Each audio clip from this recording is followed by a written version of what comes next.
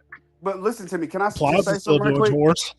Can I just say something right Because quick? I'm people not trying that to interject, but simple-minded listening to nursery rhymes. Better make it fast, Jeff. all right, cool. They don't treat their people like that. Okay, we treat our people the same way we treating us right now. Like, oh, hip hop is bad, hip hop is this, but they don't treat their people like that. And it's a lot of rock music that's bad. That's what I'm saying. That's the point that I was trying to prove. Like death metal, shit like that. Yeah, exactly right. You're exactly right. That's a great point. I'm glad you was able to get it out, brother. And then not only that, the amount of scandals, they scandals don't get they scandals don't get exposed like how ours do. Like some of these motherfuckers, pedophiles, all type of crazy That's another nasty great shit. point. And like they get to be, Rock Hall of Fame. They go with their names unblemished. And I was like, you already see what we going through. See, Reggie, that's how you actually contribute to a conversation. Elvis had a 16-year-old wife. Why are you worried about me? Why are you worried about me? Okay, so the overarching point is that no one said that hip hop was It's overarching. Oh sure. No one said that hip hop is all bad. I think we You set did. that up when No, we was you talking said about. that. I think So we you're set that lying. up. You said that. I think we set that up when Big Well, you Dog think was. he's lying, but you're lying. I think we set that up when Big Dog was talking about the conscious movement in the East Coast. The point we were trying to bring out is that the debauchery was made mainstream by California and this gangster rap music. Now, if you are of the ilk that believes because Nicky Barnes or Frank Lucas handed out turkeys, then it was okay for them to sell drugs to the community because them and a couple other niggas got rich, then by all means, that to me just shows me who you are. If you think that that is a net positive for our community and we should still engage in that, then I don't know what to say. You a sucker nigga to me. And for anybody to move the point and be like, well, what do they do with death metal? And I don't care about what they do with death metal because black people don't listen to death metal by and large. That's a very fringe group of people that's probably listening to death metal. That's not and that's true. that's at this point. And nigga, in the macro, you cannot name tell me one death metal band. you would be making my point if I couldn't. No, can you name me one? Otherwise, you don't know what you're talking about. Metallica? There's been a lot of that tonight. I don't think Metallica is. Metallica's not death metal.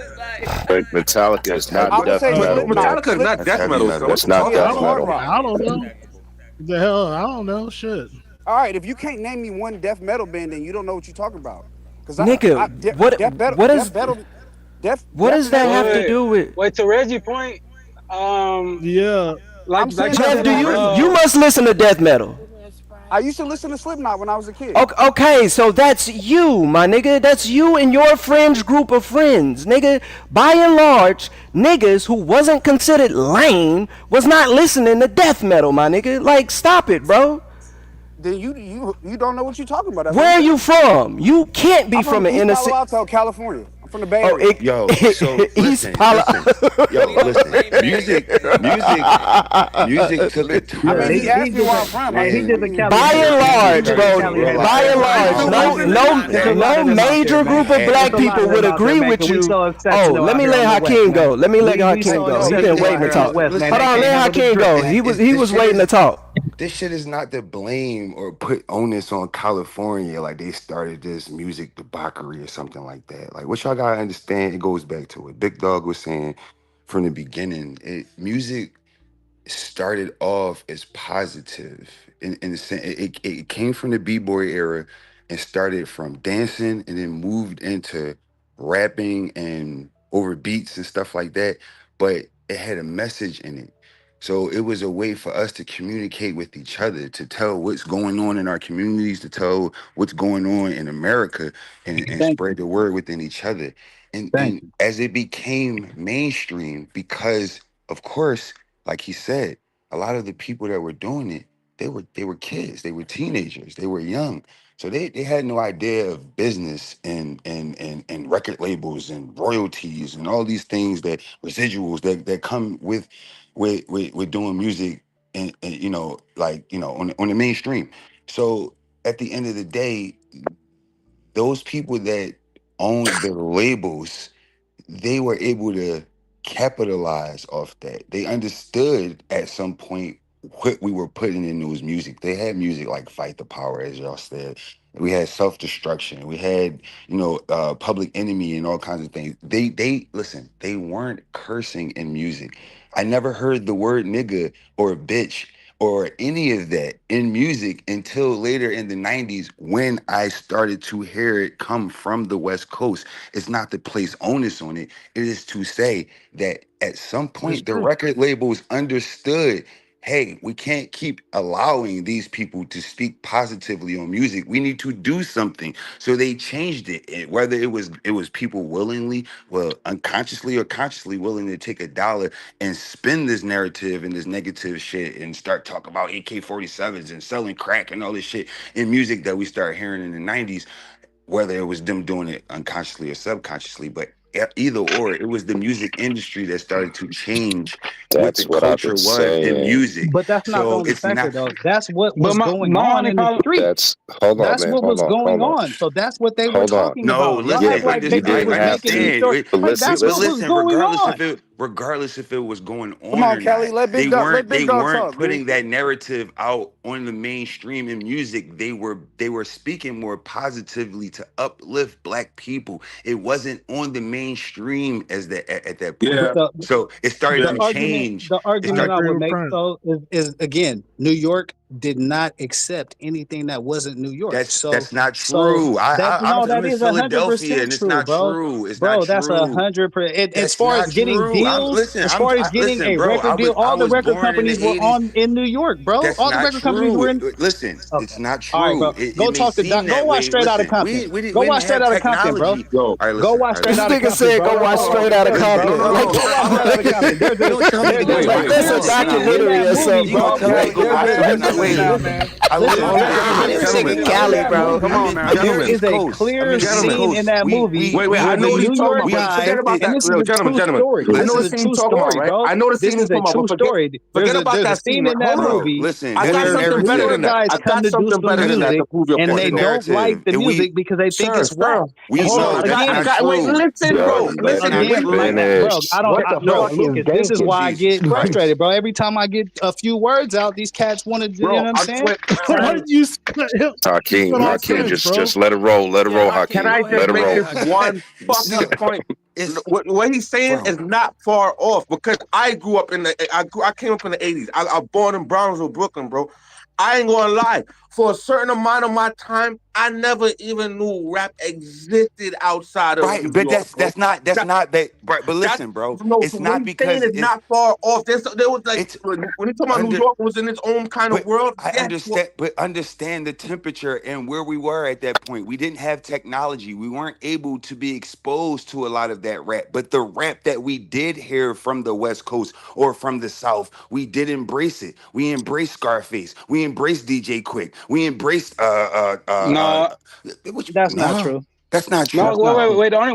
Before you wait. I don't know where y'all was at. I listened to all of those. I listened to all of that. All of that music. Y'all tripping, yo.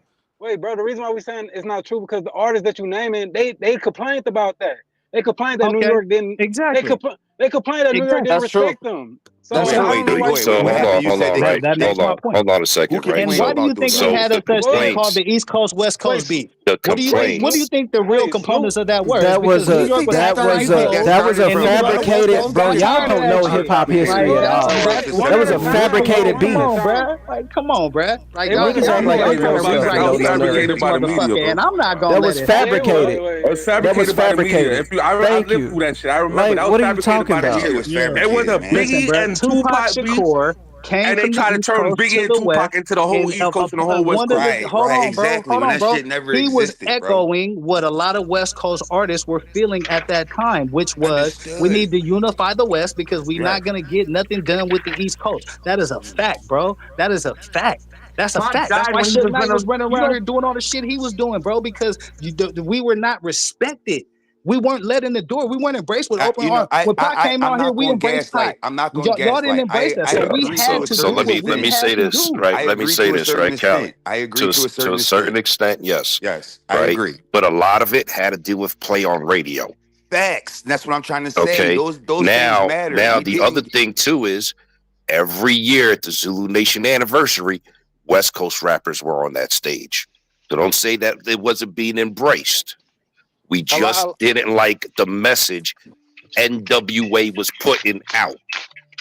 It wasn't even just NWA. Let me just We specifically it was a lot of West Coast. Listen, I had no problem, and I rock with, and I fuck with the my boys over on the West Coast.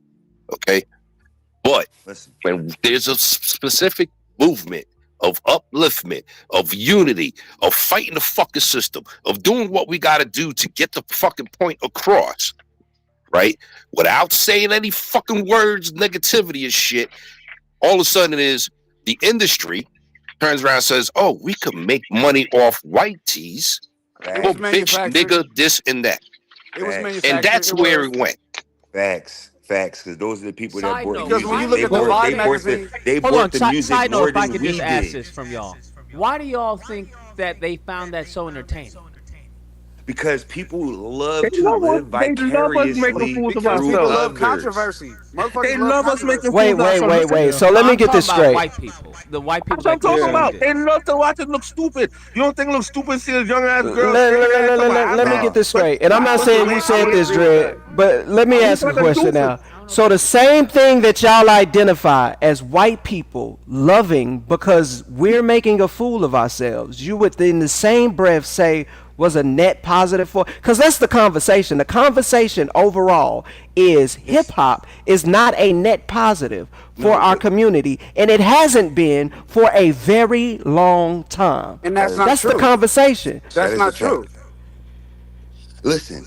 It's been a lot of rappers out there that hold on. It's been hold on. I'm sorry. Let me shut Go the ahead, fuck up. bro. It's been a lot of rappers out there that build basketball courts. Get the fuck out of here, bro. He's trolling. He's Hold on. I'm just keeping it real. Look, but y'all laugh at the good stuff that these cats is doing in the community, but you want to shit on what they're doing. Let's say this one more time, more slowly, because I know people can listen well. So let's say this one more time, just more slowly. Please. Hip hop is a net negative for the community. A net negative. Yes, that means overall.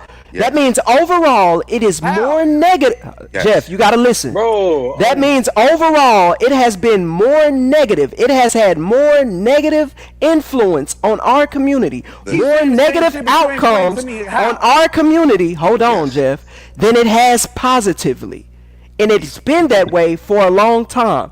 When you look at our culture, taught black people to stop tap dancing. God damn, can you let him finish? Bro, let the nigga finish, bro. Nigga who wasn't even there that don't understand the movement. Hip hop taught people to stand up for themselves, bro. Like y'all fucking goofy. Holy shit. No, that's it. Come on, y'all. Go ahead, bro. When you look at this gangster culture that we have, it has increased, not decreased, and a big part of its influence is the music. Ever since NWA, ever since a slew of rappers that I can name. We're not just blaming the West Coast. We're doing history. The West Coast is where it started. For whatever reason, I, in my opinion, hearing some niggas talk, believe now that them niggas was weak because we already identified that them niggas wasn't in the street, i.e. Dr. Dre, i.e. some other niggas, Ice Cube. They wasn't in the street. Then we want to go to where they was young. Huey P. Newton started the Black Panthers at what, 26?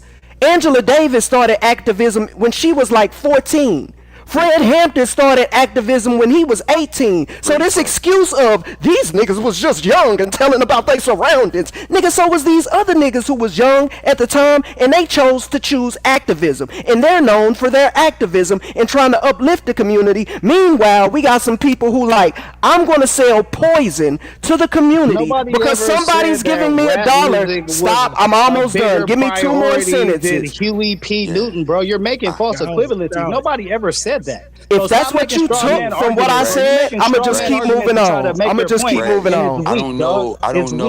I'ma just keep moving on. Y'all even know what a net negative bro, is? because you're making weak ass points and you think you're smart. What was you saying, Hakeem? What was you saying, Hakeem? I think it goes back to what Big Dog was saying before. Like it kind of is similar to these NBA players when they are coming straight out of high school going to the NBA. You know, they're not able to understand what they are stepping into. I don't know. Yeah, that's the reason I just gave the analogy that I gave. True, right. So, but I am saying I don't know fully because I don't still think even everyone here in this panel. I'm a musician. First of all, these people were dealing with oppression. These people were dealing he with gonna argue with a civil rights musician. laws, and And they he were wasn't even dealing. alive They during were this time. also This is what dealing I've with been going through all poor night, bro. conditions. Also, And y'all want to make me believe that these people who are artists living in the 80s had it worse than these people who were living in poor conditions and had no civil rights. Give me a second. Give me a second. During all Yo, this give stuff me we're a talking about, second. he wasn't Give me a even second. he wasn't even alive. Give me a second, right? Hakeem. Yo. Right. Sugar Hill Records fucked over Funky 4+1. Right? So MC Shyrock later on down the years actually sued them for a fucked up contract and won. She started off as a teenager. Sugar Hill messed over a lot of people. Yeah. They fucked up. Sugar Hill Records fucked over a lot of people on the contracts, but we didn't know because we were just like, oh, we getting 10 grand. Oh shit, 10 grand at that time, 79, 1979, 1980 was a shit ton of money to us. Listen to this though. Listen, this is real shit. When this culture started, us being who we are as black people, we did not understand the power that it even has. Do y'all understand the power that music that's real. That's what I've been trying to possesses? explain to these niggas all Music night, bro. possesses. It's more influential than sweet music. nothings. I mean, than movies. It's more movies are visual, and music is still more powerful than movies. And at this point, I'm gonna have to start now. I'm gonna have to really side with Reggie at this point because it's because the more you talk, because it's real. I'm thinking about now. I'm thinking about everything, and as of right now, I can definitely say hip hop is a net negative right now. Oh yeah, I'm not disagreeing with Reggie. I'm saying that. I'm saying going back. You gotta say Dre. I'm about to, but I got cut off. I'm going back. I'm not disagreeing with him. I'm saying that I still gotta say why. I don't think they understood that at that time. It was just new. No, we know that. I'm not Hip talking about hop the was time. I'm just talking about getting started at the at time. that point. I know. I'm talking about now though, You know? because now now, yes, of course. What happened then, right? And that's cool that we get The to study. totality of hip hop at this point I would in like the to finish fourth my why. generation, bro, might be negative, but the first three wasn't Can I negative. finish my is what I'm fucking trying to why? explain to you. Sure. The first 2.5 to This 3 nigga won't wasn't talk. negative. It was all positive shit, bro. I'm trying to tell you. Y'all trying to But hold I it up was to the talking, standard they of the asked me last to 20 finish, years and of the this is why artists niggas killing mad this at shit. you, bro. And that ain't a fair assessment, bro. Go ahead. All right, let bro talk. Go ahead, Dre. All right.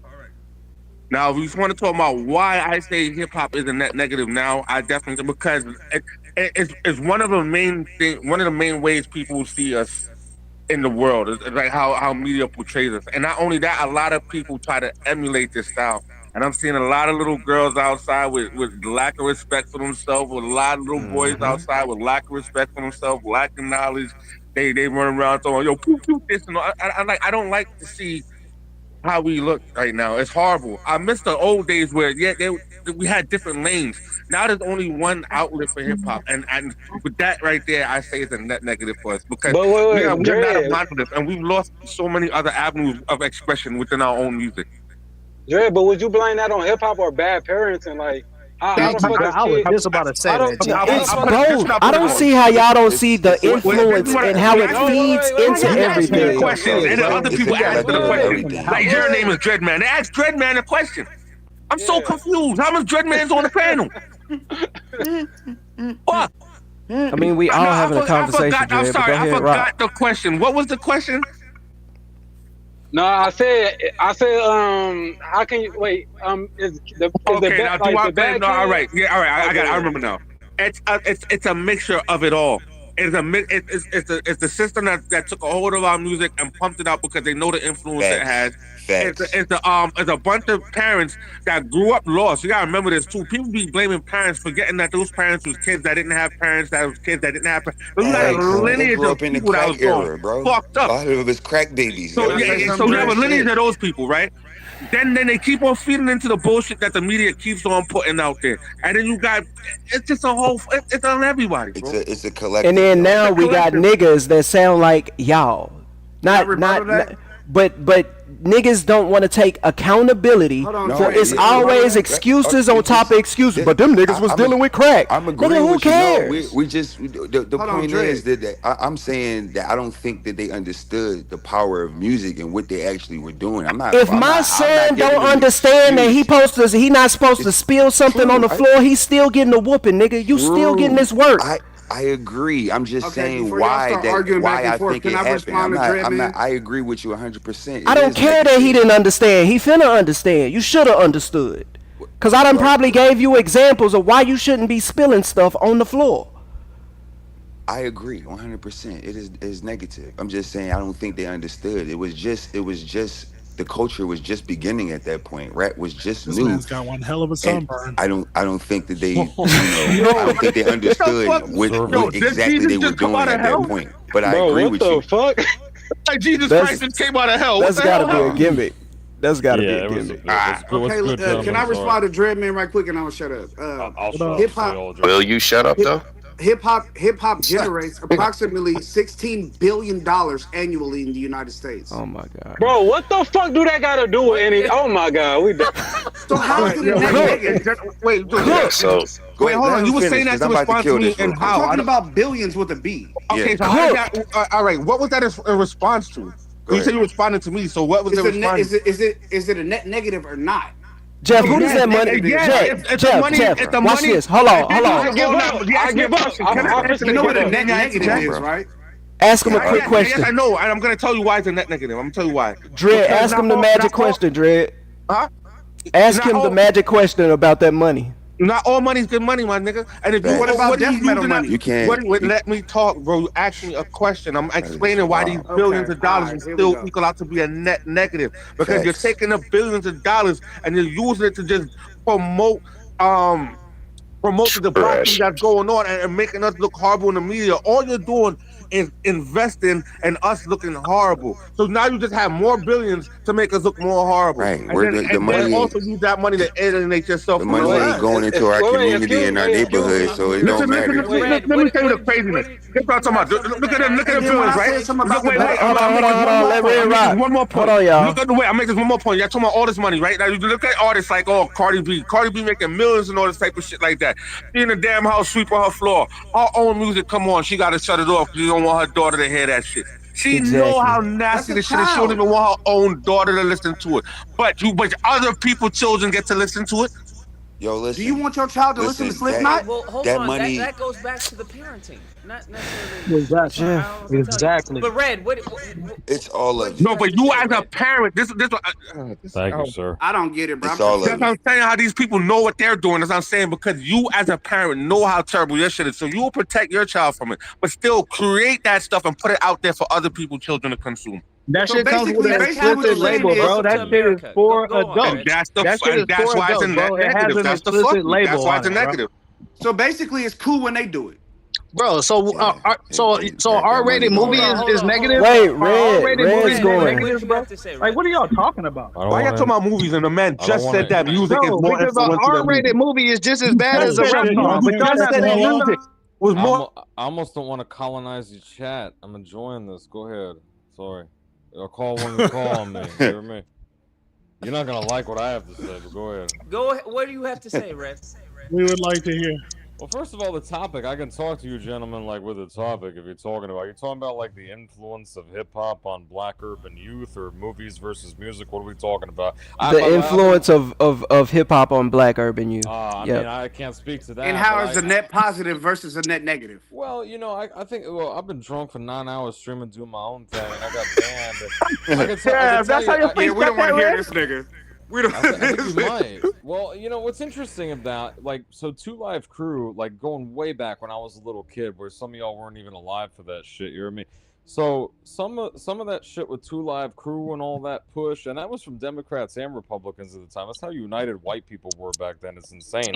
Anyway, so you know, fucking with 2 Live Crew when Ozzy, he just died. Dio was the better singer, by the way. Sorry, he was infinitely better singer. And he didn't fuck people out of contracts, by the way, but that's some interstitial shit. We don't need to get into that. All right, so anyway, it's like, you know, 2 Live Crew and Ozzy and them got censored, but it's like, well, you know, glorifying violence in the black community Well, let's think about this for a second. The Christians believe in their Bibles. Is there not copious amount of violence in that? The Muslims believe in the Quran. Is there not a lot of violence in that? Even the Jews believe in the Torah. Very Is there true. not a violence in that? Very true. Right, so we glorify violence like the great philosopher Friedrich Nietzsche said because the will to power. You have slave mentality, morality, you have master. And it's not, blacks had blacks as slaves before we fucking did. We had, Slav comes from slaves, from fucking Slav, man, the etymology. Sorry to curse on your program. But, you know, whites, Romans taking Celts and shit as slaves, man. There was no white race back then. There was no black race. The Shaka Zulu, whole thing. Yeah. So the point of the matter is... Everybody was slaving each other. I will say it, and by the way, I shouldn't say this to y'all, but I will say it. I am a racist and a fascist, but I'm not coming to say fuck up your stream. If you want to know what I really think of the NS, you can ask me after you gentlemen Well, I'm a talk. communist and a socialist. Oh, I want to fucking talk to you. I want to talk to you. Yeah. Nigga, I'm me. A socialist and a racist walk into a bar. Blood done. What you think this is about? Anyway, the point of the matter though is that like I have a lot of problems with the black community, and I have a lot of problems, bro. And you want to hear it? You can ask me in a second. But yeah, I want to hear those, man. I like this Somebody conversation. piped out his girlfriend. He hot. He tied it in a radiator cap. No, let's not even let the man talk, bro. Let the man talk. Guys, please. All right. Anyway, I didn't mean to dominate the conversation. The point of the matter, look, I colonized it again. Goddamn. Well, I made you higher IQ. There you go. I made your credit better too. I got gold teeth too. At least the racists got a fucking sense of humor, though. Some of y'all be dry, but at least you got some kind of fucking charisma. He said, "I got gold teeth. We don't wear pop-ins, bro. Chill." The point of the matter. Y'all stop talking, please. To the point. No, you're right. Fine. You're right. Sorry, guys. The point of the matter is that back in the day, and I think to some degree now, but there's no real industry anymore because digital technology yearns to be free, and it is, right? Is that if blacks did shit like showing asses and saying, you know, and I'm gonna say like, hey, I'm a cap another nigga, I'm a fuck them crackers, all that shit, right? They got put on blast, they got denigrated, they got look at these. Whoa, white boy, hold on, bro. Come on, Y'all just let that shit slide way too easy, bro. I'm not that nigga, bro. I'm not that nigga, bro. Y'all gonna have to mute me. Fuck all that. Nah. Anyway, back to the conversation. So y'all can't fall for such low hanging fruit. See, look at y'all. Y'all got slave mentality, bro. Y'all taking up for the white masses. Shut your bitch ass up, nigga. Don't say nigga, bro. That's disrespectful, bro. That's disrespectful, bro. Straight up, bro. I don't give a fuck what these cool ass bootlicking ass niggas say. Tell me, call me cracker, nigga. Call me cracker. Oh, he nigga. just. I was trying to. Hey, yeah, you gotta go, bro. We pack cool. you out. Yeah, you out now. We gotta pack you out, bro. Nah, this the bitch ass motherfucker y'all want to hear from, bro. Like y'all goofy as shit, bro. That's why we y'all need goofy more as shit, bro. Like everybody straight up, bro. talking Y'all about some anyway. goofy, bro. Y'all some goofy, bro.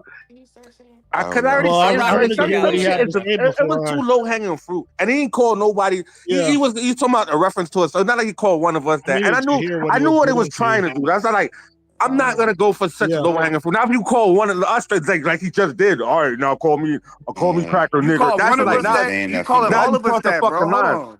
No, I thought he was talking about the song, like, well, you know, they're in the music and they're saying, like, you know, fuck nigger and fuck cracker. Nah, he came on here to specifically say that word, bro. He came on here specifically to say that word. Yeah, and that's why you don't. Sometimes you don't feed into the bullshit. It's like because and then you give them what they want. It's like you think he didn't know that was gonna happen. He was expecting that to happen way faster. He was expecting. It's like you can't be that easily manipulated. Bro. Like I said, if the nigga would have said, I don't know about that one. No, like I said, this what he was saying in the way how we started, he was saying we talking about in the songs, and they say this in the song. That's what he was saying. I'm like, I already know what he's doing, but soon as you call one of us that, it's now you're going too. It ain't even that, broski. Like, think about it. He could have messed up Lucas's whole entire stream saying that word, bro. Like, come on now. Why you wouldn't just check him? Yo, so I was anyways, after he got what the fuck? I wanted to see where he was going to go. Exactly. I want to see where a race is going to go. I knew. I already knew. Yeah, I want to see where a race is going to go. I'm saying this is the part I don't understand. This is the part I don't understand. Well, it's easier. The man comes on. Hold on.